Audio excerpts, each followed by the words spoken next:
Fala, meus queridos alunos da disciplina de família. E aí, tudo bem com vocês? Bom, hoje nós teremos um tema muito polêmico. Tenho certeza que vai ter muito pano para manga para as discussões. Hoje, na nossa 17ª aula, a gente vai conversar sobre o concubinato e direitos do ou da amante.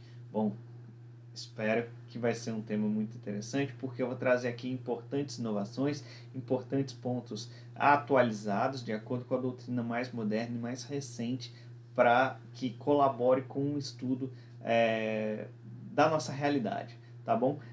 Para quem ainda não me conhece, me chamo Diogo Gesta, satisfação tê-lo aqui. Pode curtir o vídeo se fizer sentido para você e inscrever aqui no canal, que temos diversos temas a serem discutidos a respeito de direito civil e processo civil. Só que antes de entrar nesse assunto da nossa aula de hoje, eu queria perguntar uma coisa para você. Eu queria que você, na verdade, fosse tanto quanto sincero. Não precisa falar alto para não comprometer, caso você esteja vendo essa aula com outra pessoa, ou até mesmo em um cômodo com uma outra pessoa dentro do seu cômodo. Não precisa se comprometer, tá bom? E a pergunta que eu faço para você é o seguinte, pode responder mentalmente, como nós combinamos. Você seria capaz de amar duas pessoas ao mesmo tempo? Pois é uma pergunta dura, né? E isso mesmo, a indagação que eu faço para você é isso. Você seria capaz de amar duas pessoas ao mesmo tempo? É uma pergunta que, quando nos referimos ao amor que une os casais, costuma sempre surpreender essa pessoa que foi perguntada, o qual por vezes culmina nessa tentativa, ainda que seja uma breve tentativa, até mesmo imperceptível, de um esforço de memória para que você busque na sua história, seja na sua infância, ali na sua adolescência, ou até mesmo no momento atual, se há algum fato caracterizador que você consiga aplicar nessa pergunta que eu fiz para você, de duplicidade de afeto, ou até mesmo de multiplicidade de afeto, caso você seja uma pessoa mais afetuosa. Então, pondo um pouco de lado esse aspecto eminentemente moral que permeia o tema, é isso que eu quero propor para vocês daqui até o final da aula, que vocês deixem a questão moral de lado e que nós sigamos estritamente ligados ao vínculo jurídico, que é a razão do nosso estudo para esse momento, tá bom? Então, permeado por essa questão, é forçoso a gente convir que a infidelidade e os amores paralelos fazem parte da trajetória da nossa humanidade. A todo momento nós tivemos ocorrência desse sentido e a todos os momentos ainda teremos, que vai ser acompanhado de perto essa história, principalmente de impacto em alguns aspectos, em alguns institutos do nosso direito de família, seja ele o casamento, a união estável, a questão da discussão de alimentos, enfim, dentro de muitos pontos a gente sempre vai ter esse impacto da infidelidade e de amores paralelos. Por isso, não se afirme que há discussão em um nível jurídico dos direitos do ou da amante. Vou falar isso o tempo todo, não vou ligar a questão do amante a nenhum dos sexos, seja masculino ou feminino, certo? Ele traduz uma afrouxidão desses valores morais ao longo do tempo. O que era encarado de uma forma bem rígida antigamente, hoje em dia já é um tanto quanto maleável. E isso se traduz até mesmo em uma crise ética e valorativa que há no nosso mundo na atualidade. E, de fato, deriva sem dúvida, sem sombra de dúvida, de outros fatores, tais como falta de modelos éticos inspiradores, o sucateamento do nosso ensino, a desigualdade social, que ainda nós conseguimos, infelizmente, verificar na nossa sociedade, ou até mesmo esse acesso acrítico e sem controle das informações, que são jogadas a todo momento, e com a facilidade da troca das informações advindas da própria tecnologia, da rede mundial de computadores, a gente vê essa informação sem controle, essa informação de forma acessível de muita facilidade. E até mesmo por conta dos níveis alarmantes de insegurança pública, dessa falta de visão filosófica e espiritual da vida. E não da infidelidade em si, mas que há diversos outros assuntos ainda a serem discutidos. O fato é que hoje em dia a doutrina e até mesmo a jurisprudência sobre um grande fluxo de promoção de valores constitucionais da dignidade da pessoa humana, elas estão enfrentando com uma outra ótica do que a gente tinha antigamente, como eu já falei, essa matéria. E vamos ver um pouco sobre isso agora, tá bom? O que eu proponho para vocês. O ou a amante saiu desse limbo jurídico que estava confinada. Antigamente a gente via com péssimos olhos o amante e já está havendo uma maleabilidade dessa visão. E retornando a essa pergunta que eu fiz no início da aula aqui para vocês,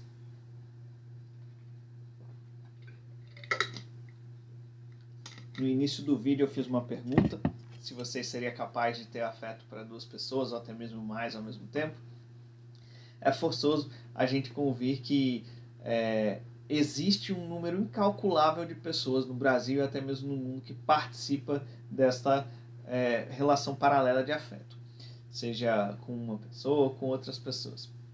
E essa tipo de relação, que talvez quem está vendo o vídeo e vive talvez não queira falar, mas toma como base que há uma grande ocorrência desse tipo de situação. Ainda que não seja a nossa pessoal situação, meus queridos alunos, todos nós conhecemos ou sabemos de alguém que às vezes até mesmo um parente, um amigo próximo, uma amiga, uma próxima, mantém esse tipo de relação de concubinato. O que eu quero que vocês agora, meus queridos alunos, imaginem é que um homem ou uma mulher que seja casado ou casada e que tenha há alguns anos uma relação simultânea com um amante ou com uma amante, e ele vive com um cônjuge, ele mantém essa relação conjugal, mas uma ou duas vezes na semana, ou mais do que isso, ele está com o seu ou a sua concubina, ou com o seu concubino. Aí eu te pergunto, o direito, ele deverá tutelar ambas essas relações? Ou seja, a relação que foi travada ali, nessa relação conjugal, com o seu homem ou com a sua mulher, devidamente casado, de papel reconhecido, com todas as formalidades necessárias que nós vimos na aula de casamento. Se por acaso você não se lembra, eu peço que vocês voltem a alguma casa, que você assista esse vídeo que a gente fala sobre o casamento. E deve haver uma tutela tanto dessa relação conjugal quanto da relação de concubinato. Tanto a sua amante ou o seu amante devem ter direitos a serem amparados. E ainda, caso você tenha respondido de forma afirmativa essa resposta, essa tutela, ela deverá ser decorrida, até mesmo tutelado pelas normas do direito de família? Bom, para responder isso, eu quero que, antes da gente entrar nesse tema, a gente divague um pouco sobre uma questão, que é o poliamorismo. Isso mesmo, o poliamorismo. O poliamor, ele tem definições das mais variadas. Notem que eu estou trazendo aqui para vocês uma questão bem atual, uma questão bem recente, que possivelmente na doutrina que você for estudar, talvez não tenha.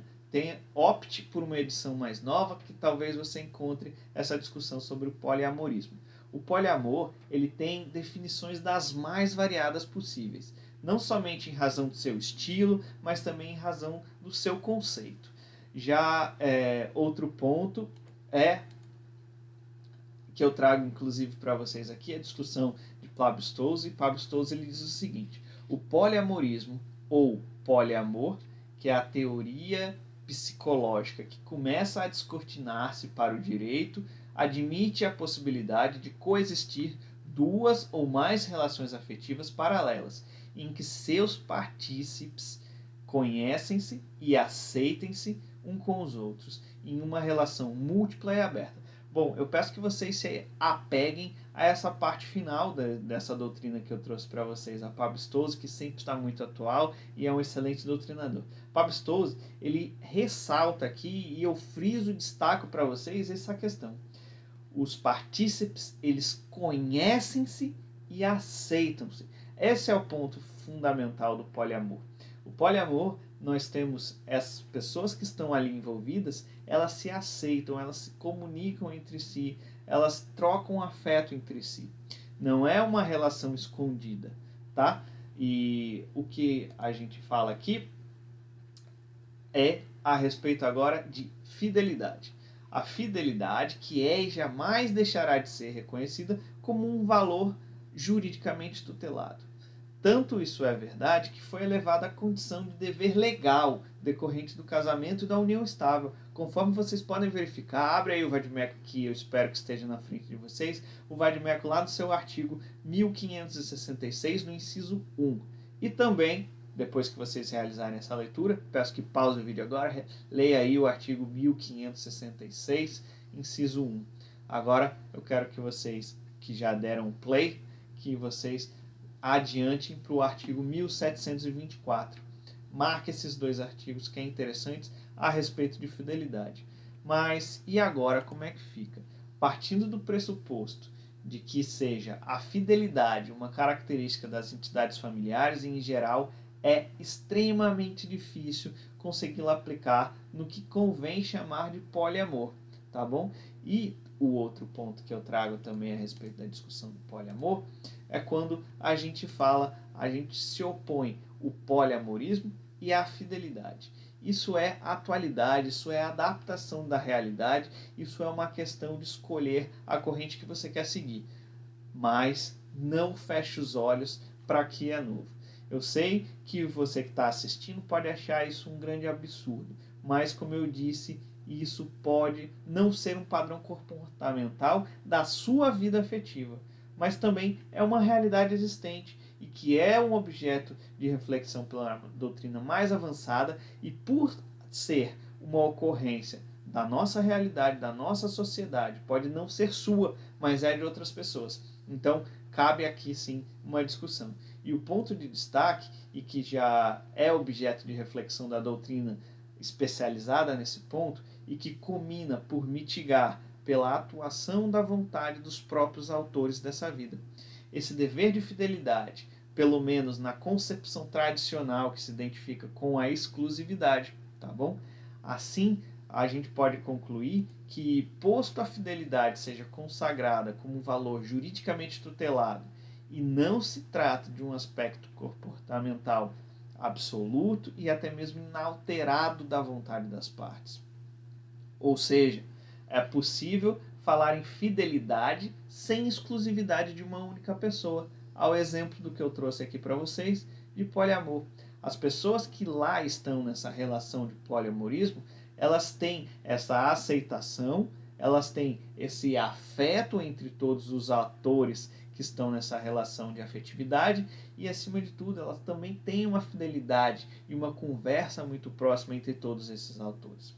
Conclui-se, portanto, que esse conceito tradicional de dever de fidelidade tem sido flexibilizado quando há um mútuo conhecimento e, principalmente, uma aceitação. A aceitação é a palavra-chave, além do mútuo conhecimento. E o que dizer, por um outro lado, aqui sim é que mora o problema, quando apenas uma das partes rompe com esse dever, sem o conhecimento desse parceiro ou dessa parceira, caracterizando o que nós denominamos da relação de concubinato entre esses amantes.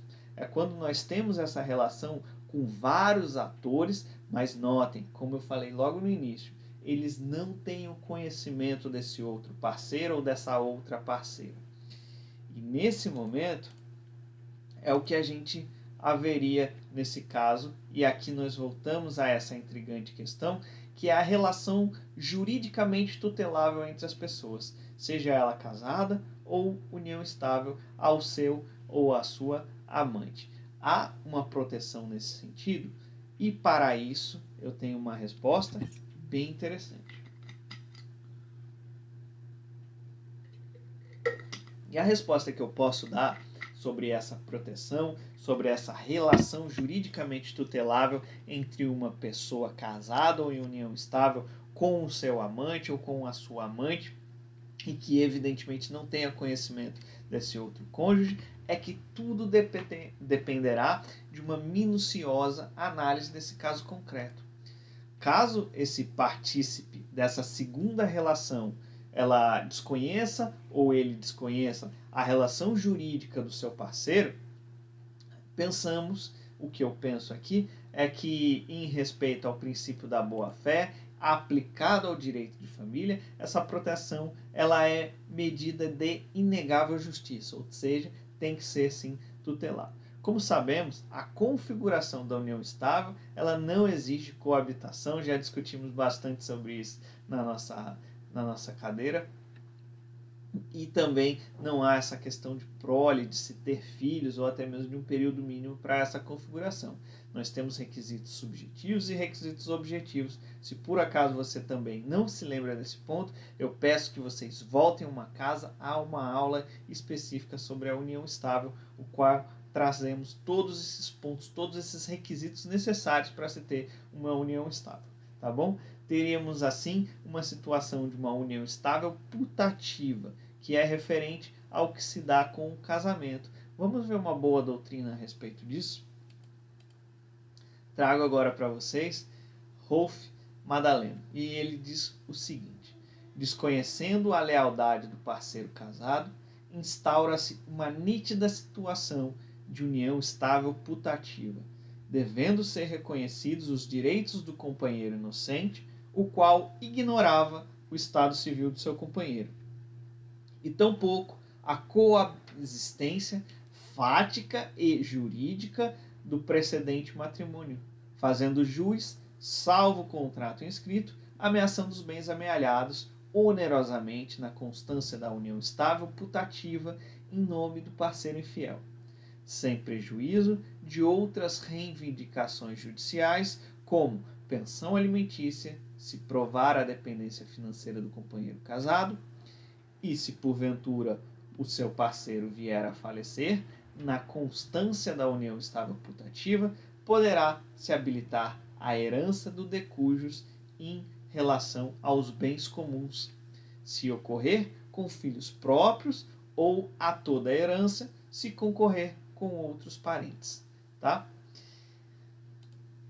Então, a situação fática mais delicada ocorre quando, casada ou em união estável, essa pessoa ela mantém uma relação de concubinato com o seu amante ou com a sua amante, que sabe e conhece perfeitamente o impedimento existente para essa união oficial de ambos. E nessa hipótese, a discussão dos direitos do amante ou da amante, bom, meus queridos alunos, uma união que seja ali paralela, que seja uma união fugaz, motivada por essa adrenalina ou simplesmente por uma química sexual, não poderia, em princípio, conduzir a nenhum tipo de tutela jurídica. No entanto, por vezes, essa vida paralela, ela se alonga no tempo, ela cria raízes, ela cria convivência, de maneira que desconhecer até mesmo essa realidade, as pessoas elas passam a se envolver de forma tão profunda, um vínculo ele é tão profundo e tão afetuoso, de forma tão forte, que essa constância, que esse amante ou essa amante, ela passa inequivocadamente a colaborar com a formação do patrimônio desse parceiro ou dessa parceira que é casada ou casada, ao longo dos anos dessa relação. Eles têm ali uma convivência tão unida que ela passa a conviver muito parte do dia com ele, ou ele passa a conviver muito parte do dia com ela, certo? Não é incomum, aliás, que se há até mesmo o esforço conjunto para a aquisição de bens, seja ele um imóvel, uma casa, um apartamento, ou bens móveis, enfim. Se há um grande esforço conjunto para a aquisição e para a vivência em que se possa encontrar. Configurada essa hipótese, devemos então recorrer ao bom senso. Cabe aqui então o acolhimento de uma inteligência jurídica, o qual eu indago para vocês. Seria justo negar a esse amante ou a essa amante o direito de ser indenizada e, se for o caso, de haver até mesmo uma parcela desse patrimônio que comprovadamente ele ajudou ou ela ajudou a construir? E aí, diante do seu bom senso e da sua inteligência jurídica, qual é a sua resposta? Obviamente, pelo menos para mim, eu diria que logicamente que não, em respeito até mesmo ao próprio princípio que veda o enriquecimento ilícito. Qualquer entendimento contrário a isso, a gente iria estar colaborando para essa pessoa que teve um esforço conjunto ali, que empreendeu esforço, que às vezes até teve um sacrifício patrimonial, digamos que colaborou monetariamente com a compra, com a aquisição de um apartamento. E por conta dessa relação de concubinato, ela venha a perder todo o direito. Então, pelo menos para mim, não faz muito sentido. E acentualmente é simplista, até mesmo simplesmente desaconselhada, afirmar que em toda e qualquer situação, o amante ou a amante, ela concorrerá com a esposa, com o esposo, ou com o companheiro ou a companheira. Tá bom? E para que a gente possa admitir a incidência das regras de família em favor do amante ou da amante, deve estar suficientemente comprovada. Se lembra quando eu falei que o caso ele tem que ser visto pontualmente? É justamente nessa questão. Deve ser verificado a questão de comprovação ao longo do tempo dessa relação, dessa união socioafetiva. Que seja uma relação socioafetiva constante, duradoura, que se traduza inegavelmente em uma paralela constituição de um núcleo familiar. O que se tem aqui é essa questão dessa instituição da entidade familiar. Tempo, afeto e até mesmo a aparência da união estável, que admite a óbvia mitigação dos aspectos de publicidade que se tem nesse tipo de relação, são características que, em nosso sentido, embora não absolutas por si só, devam se conduzir essa interpretação a aceitar excepcionalmente a aplicação das regras do direito de família, a exemplo da pensão alimentícia, dos regimes de bens, até mesmo da questão sucessória. E nesse momento é importante que se registre no que diz respeito ao regime de bens. A interpretação ela deve ser restrita ao patrimônio amealhado pelos concubinos, o que deve ser objeto de prova específica, não devendo até mesmo militar a presunção de que todo esse patrimônio posterior à constituição dessa relação foi obtida por força do trabalho desse amante ou dessa amante. Tá bom? Ficou claro para vocês? Eu espero que os pontos aqui discutidos tenham provocado reflexão e entendimento a respeito do concubino e também dos direitos do amante ou da amante. Bom, meus queridos alunos, se você me acompanhou até aqui, em primeiro lugar eu te agradeço e eu peço que você dê uma curtida no vídeo e que você passe a seguir o canal nosso, tá bom? Era isso que eu tinha para conversar com vocês hoje sobre o concubinato e os direitos do amante e da amante. Agora sim, até a próxima aula, a qual a gente tratará de também um tema de grande relevância, que é a união homoafetiva. Obrigado e até a próxima. Vamos em frente. Valeu!